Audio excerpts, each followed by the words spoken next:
Hey, good morning, peeps. I might get addicted to this kind of thing. Um, I'm just sitting here musing this morning about, uh, learning. And back when I first learned about the kingdom of God, and I mean, not in some kind of weird pietistic mystical sense, but just about the concept, the notion. Of course, growing up Catholic, that didn't wasn't a phrase I don't think I ever heard. Um, it took until I was in the Jesus movement around 1970, five, six, 1976, that phrase was thrown out there. And when I was in that first couple of years of Bible college, remember I came in as a dispensationalist, hardcore dispensationalist, and I remember we took a class on the parables. It would have been my second year. It would have been after I met Lori. I'm pretty sure it would have been after I met Lori. Maybe it was that very same term. I don't recall, but it was a small group of us, and Doc Eddie Sievertson, had us use C.H. Dodd's Parables of the Kingdom. And I was reflecting this morning about 20th century shifts in thinking and thought, I just might as well share them with you for what it's worth. Give you some context about how New Testament studies and theology have developed, particularly since I was born in 1957, because the 50s were a hugely fruitful time for theology, the 1950s, just brilliantly fruitful time. And then the Cultural Revolution, truly Cultural Revolution of the 1960s globally, changed the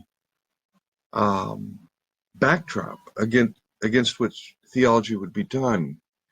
But what happened in the 1950s in terms of the development of various disciplines and sciences was phenomenal. So here's kind of what I was thinking in terms of is most of us in dispensationalism, we're taught the kingdom of God's the future. It's out there. It's to come. And then you have all the debates about, is it coming with a tribulation, before the tribulation, after the tribulation, 3 weeks into the tribulation? Can you predict the date of the tribulation? Can you predict the date of the rapture? Is there a rapture? Are you amillennial, premillennial, panmillennial? And we get all wrapped up in all these stupid conversations. They're not conversations. They're ideological monologues. They're bizarre. They're like, who can parse this thing to the stupidest degree, God, I had a Schofield Bible, people. Man, that thing was parsed down to the max. You know that. Some of you've been there. But the kingdom of God's far off, and it would be the same for really the entire church from Augustine forward. See, something happens around the time of Constantine the king that shifts the emphasis of the reign of God. Prior to that time, I think it is fairly safe to say, with exceptions, of course, that Christianity was pacifistic. You don't seem to find in the literature prior to Nicaea, and I will include Eusebius's first edition of his Church Institutes even, any sense at all that one can follow Christ the King and carry arms. And that all shifts, of course, when Constantine becomes king. Augustine will solidify it in the West with his two-kingdom theory of the visible and the invisible church, the militant church, the church here, and then the church triumphant in heaven. And that is very Platonic split. And there's your dualism starts getting built right into Christendom. So that the reign of the Father, the way the Father reigns, this is what I want to really get to down the road with you and help you understand this. The phrase we translate in English, the kingdom of God, is not a place. It is a way. it's a way of being and becoming, being in relationship. And that's why I like to translate this the way the Father reigns. So when I come across the phrase basileia tou theou in Greek in the New Testament, and the writer says the basileia tou theou is like I say, the way the Father's reign can be compared to. And then I'm seeing these incredible comparisons, whether they're analogies or whether they are just breaking through that and showing something entirely different. Well, when you come to any kind of thinking that when you're a dispensationalist, and you're just sitting there arguing amongst yourselves about whether the rapture is going to occur on September 11th or September 12th, which is the correct Bible verse. And that's all you're doing, and somebody drops you right in the middle of British evangelical scholarship on the parables in C.H. Dodd, who absolutely crafted the antithesis to that position.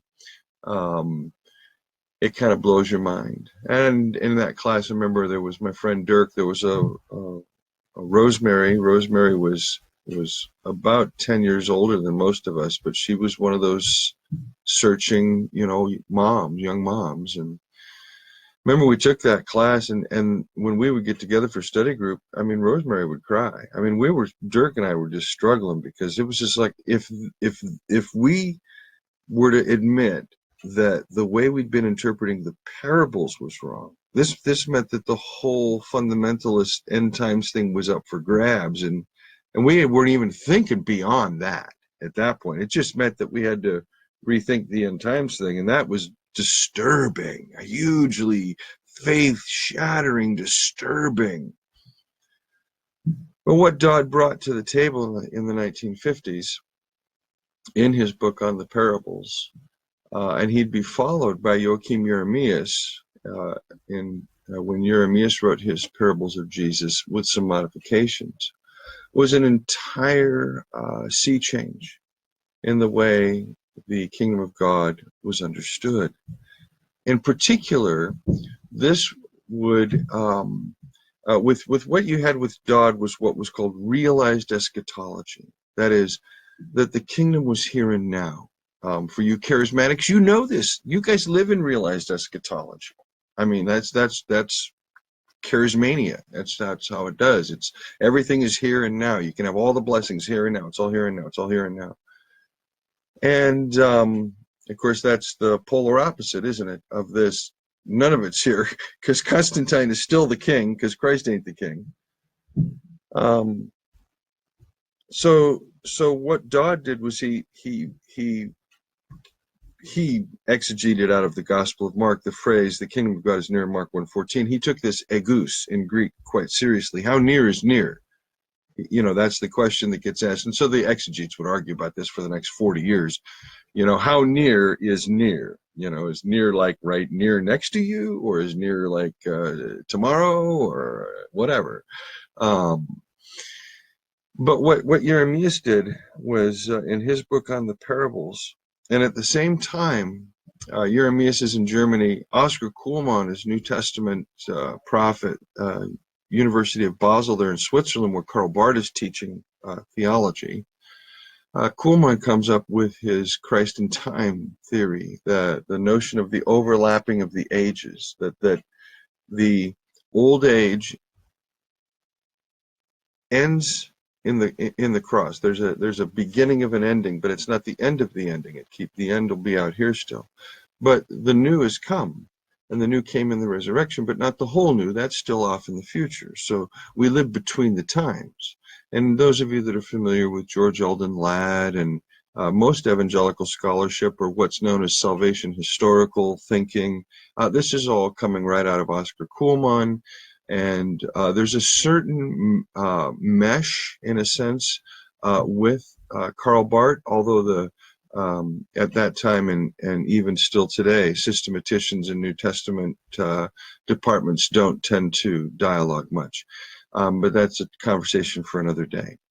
So on this business of the kingdom of God, what Jeremias and Kuhlman did was they talked about eschatology in the process of realization. That's really what Jesus is about. Jesus' concept of the way God reigns is not off in the future, and we live in this kingdom here, we've got another kingdom out there, and we try to live in the spiritual kingdom, but like the physical earthly kingdom life, living in, that you got to deal with on its own basis, and that includes violence and war and all kinds of things. So ta-da, what can you say? I love you, well, I shoot you, you're my enemy, bang, you're dead, but I love you, Christ loves you. This two kingdom thinking began to now have a ground or an exegetical frame to be challenged right there in the work of C.H. Dodd and Jeremias and Oscar Kuhlman, as well as Karl Barth.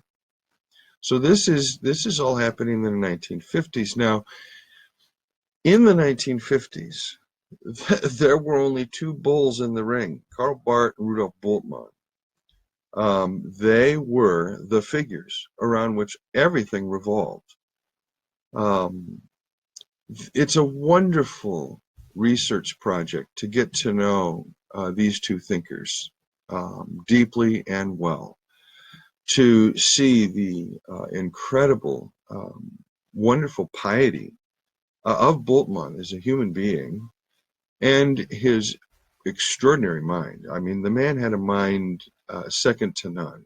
Knew ancient Greek texts off heart and was able to read so many languages and just knew so much. The man was so incredibly well read. Karl Barth, I don't need to say much about. I love Barth. But these two thinkers dominated the entire horizon in the 1950s. And they, in a sense, represent two streams today within American Protestant Christianity, at least. I would venture to say only where the impact of historical critical thinking has occurred would we see this influence. So we're not going to see it, for example, in Africa and many of the nations in Africa, which the Christianity there, as far as I can tell, excuse me, is still quite grounded in some form of sacrificial Protestant thinking, whether charismatic or fundamentalist or conservative evangelical. But at any rate, here we are in the 1950s. Remember, World War II has ended, of course, a decade or so before, well, say 5 years before. The Dead Sea Scrolls have been discovered. The Nag Hammadi Library has been discovered. Scholars now have all these new ancient texts that they're just beginning to work with and try and preserve and piece together. Very few of the Dead Sea Scrolls are really scrolls. There's thousands and thousands of fragments had to be pieced together. And this is where the new technology is so exciting. It allows them to get in with exacting things and put it all together. So here you have in the 1950s this shift away from this kind of apocalyptic understanding of the kingdom of God, this very fundamentalist approach to the kingdom of God. This goes back, and it doesn't just start with Darby in England. I mean, it goes back to the pioneers here as the pioneers are coming across America. You have to understand it's an apocalyptic time for them, and who's traveling with them? Protestant ministers, and wherever there's a little town, there's going to be a church.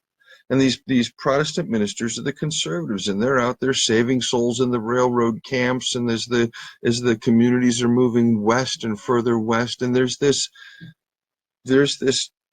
very tough mentality. And those that study apocalyptic note that it tends to rise from poorer movements where life is hard. And so, of course, crossing the wild, wild west here in America in the, 1830s, 1840s, 1850s, it's wild, wild west, man. It's like all kinds of issues, right? And poverty and disease and death, and it creates this apocalyptic kind of thinking. Same thing happened in the I'm essentially really from the Maccabean crisis forward, even though there's feelers out before that in some literature in Jesus' day or prior to. So apocalyptic rises from these poor movements. That's why you see it so deep in the poor South. And you saw its manifestation. Of course, you can see it in the African American Christian tradition, in the Negro spirituals, or that's how we phrase them. I don't have any idea about the politically correct way to talk about this stuff anymore, and I really don't care what the PC police think. I really don't. I mean well, and excuse me if I use the wrong word and don't utter the shibboleth. All right. At any rate, you can see this futuristic, eschatological kingdom of God thinking there too. It's always been the hope of people that there is something out there, something better, something beyond death. Does time end? Is there something beyond time? And this is where Kuhlman's thesis that the future has broken into the present. It's in our past, but in the apostolic period, the resurrection, the future breaks into the present, our present. And that's eschatology in the process of realization. It's here and it's not here. It's now and it's not yet. It's both. We live between the times, between the ages. This is the model of the salvation historical school of Christian thought. And so there was an emphasis, a real shift away from viewing the Bible as the place where God revealed God's self at this time to the mighty acts of God in history. And so G. Ernest Wright would write his classic book on the mighty acts of God. And you had all of this talk about this God who delivers, the Exodus. Then there's the whole question of God's relation to Israel in the exile and in the developing period up until the time of Jesus. But there's also something else that's going to begin to occur a decade later in the 1960s as a result of all this, and that's Jewish-Christian scholarly dialogue. And it really begins to emerge in the late 1970s. But already in the 1960s, you had people like W.D. Davies and David Dauba working together. There's this interface where New Testament scholars are starting to relearn Judaism, and Jewish scholars are starting to realize that Christianity isn't necessarily what people think Christianity is. And so there's this emerging conversation that begins to happen at that time. And this is a very fruitful time for New Testament scholarship in the 1960s, because all the texts that would be used to understand Judaism, Mishnah, Tosefta, Talmud, Midrash, apocalyptic literature, pseudepigrapha rather, all the Dead Sea Scrolls, all this stuff is now, it's in the air. And so now we're starting to really begin to context Jesus. And Jeremias really set the stage for this back in the 50s. I can't tell you enough about the work of Joachim Jeremias. I think that, yes, are there issues? Yes. Has he overstated his case in places? Yes. We all do. We all do. I can tell you right now, I've really overstated my case in Luke 4 with regard to how Jesus read his Bible. But it's a limb I'm willing to sit on. Until somebody saws it off, I'm willing to sit there. But at any rate, the beauty of Jeremias' work is that he's able to really ground what he's seeing in a deep and rich background in Judaism. And Jesus the Jew begins to emerge following World War II and the Holocaust the Shoah, and this emerging Christian dialogue. And that all begins to impact this business of the kingdom of God. And that starts to work itself out now theologically in those early students of Karl Barth and Dietrich Bonhoeffer and Rudolf Bultmann. The most famous one that you will know is Jürgen Moltmann. Moltmann, when he wrote Theology of Hope in the 1960s, what he was doing was and if you've not read Theology of Hope, you won't understand this, but he grounds it in the work of the Eastern European philosopher Ernst Bloch, who's an atheist and whose book Atheism in Christianity is a remarkable read. And what Moltmann did in Theology of Hope was to contend that hope is built in to this history, space, and time that we live in, and can be seen as social progress. That is, this eschatological thing, this kingdom of God thing, has a here and now component that can be worked out in the here and now politically. And when he made that step, of course, this is, you got to remember, we're in the 1960s. It's the Cultural Revolution all over the world. China has Mao. We've got Vietnam and the hippies. Europe has the nihilism of the post-Camus, post-Sartre period. The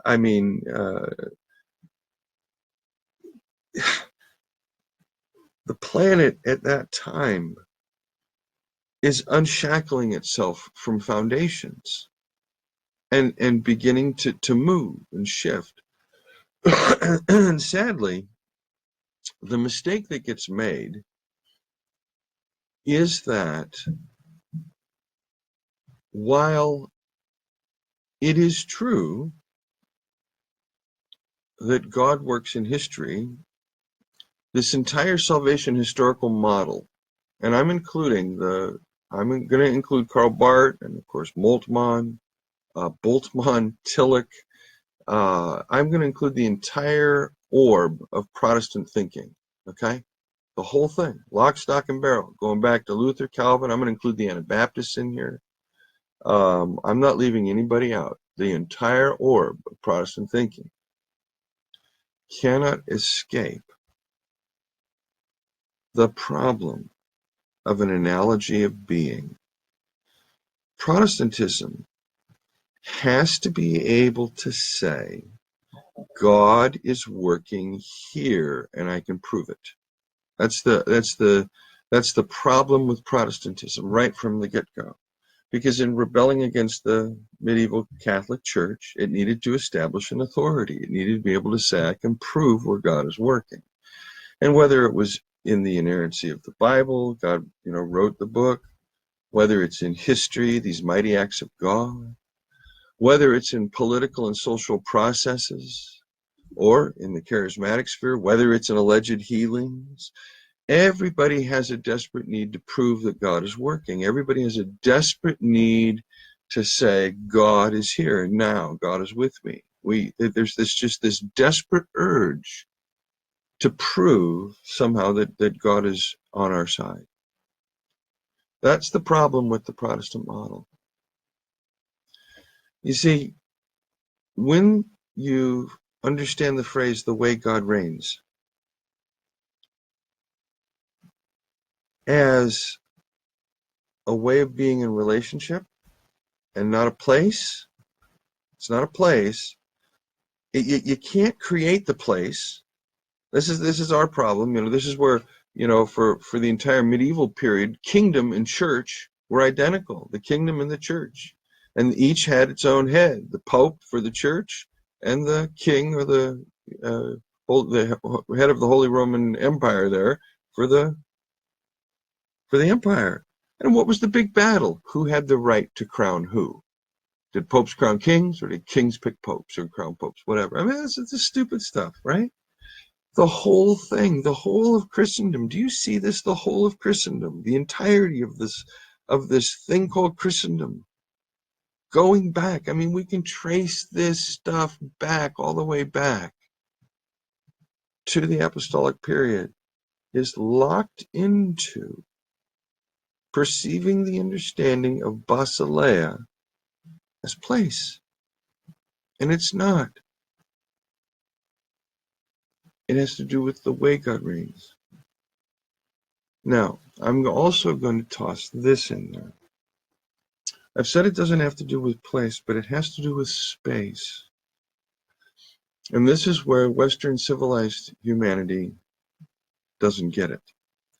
George Tinker, in his book Spirit and Resistance, Tink, that's his nickname, taught at Iliff School of Theology in Denver. He's a Native American, Osage Nation, I believe.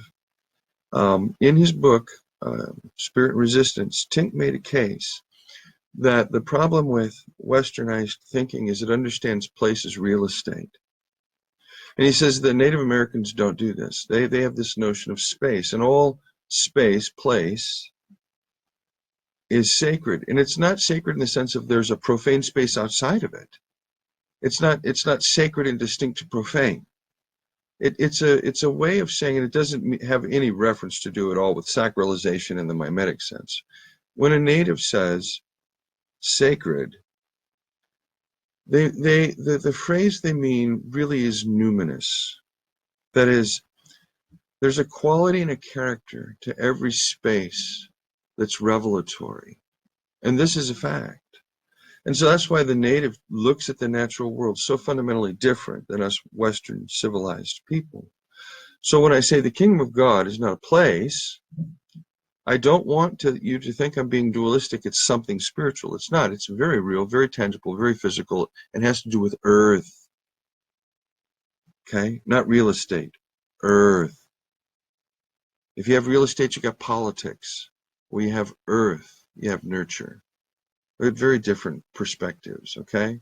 So, no dualism here, but really trying to clearly articulate that this kingdom of God thing is not about place, and that's the problem of Christendom. And I'm going to take you right back to the book of Acts, chapter 1. The disciples have had their paradigm blown. 40 days. Jesus is hanging out, just blowing their minds. And what's the only thing they can do? They can only think about place. Hey, Lord, are you going to restore the kingdom now? Is this it? Is this it? This is the time, right, man? The movie's about to start. Can we get our popcorn, Jesus? We ready to go? This is like, see, they didn't get it. And I'm going to tell you, the disciples that knew Jesus during his lifetime, I don't think ever really got it. I don't think any of them really moved out of a Second Temple Jewish eschatology. I don't think they did. I think it took a different community that Jesus was in touch with in his historical lifetime. That would be the community that produced the Gospel of John and the letters of John in Ephesus. I believe that community is grounded and based around Lazarus, Mary, and Martha. They will emigrate to Ephesus and start their church movement there that will have a little influence on Paul, or maybe not so little, in the early 50s. And it's that community that knew Jesus historically that got it. At any rate, this whole kingdom of God thinking, man, is we don't have the Spirit yet if we're still thinking this way. And these poor sods on Pentecost got the Spirit and still couldn't sort it out in their own lifetimes. And Jewish Christianity died out. It died out because really these early followers of these Galilean followers of Jesus just couldn't sort out how Jesus really changed everything. And it took the Johannine community, that community that Jesus loved. I mean, whatever you want to say about Mary, Martha, and Lazarus, Jesus spent a lot of time there in Bethany.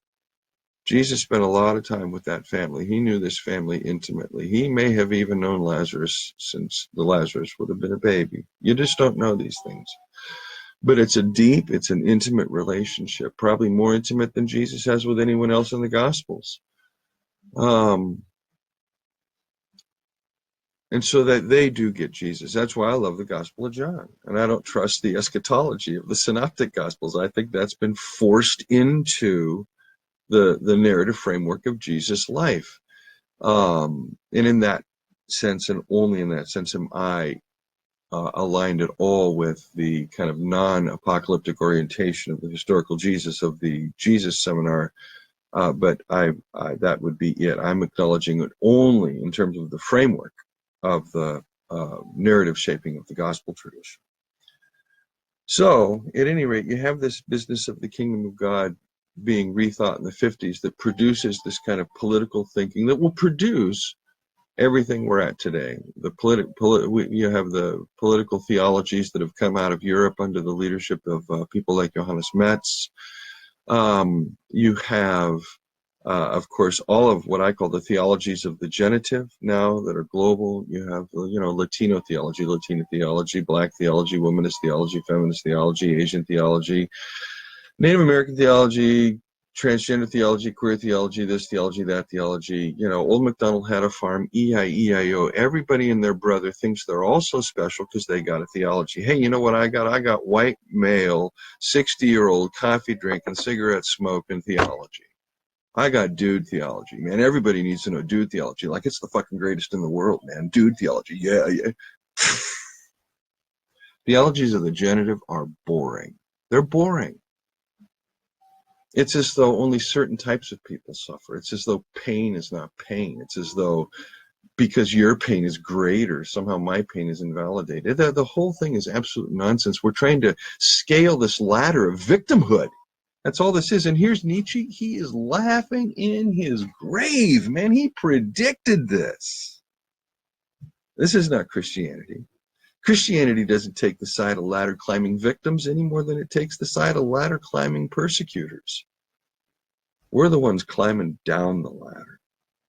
That's the way of the reign of God.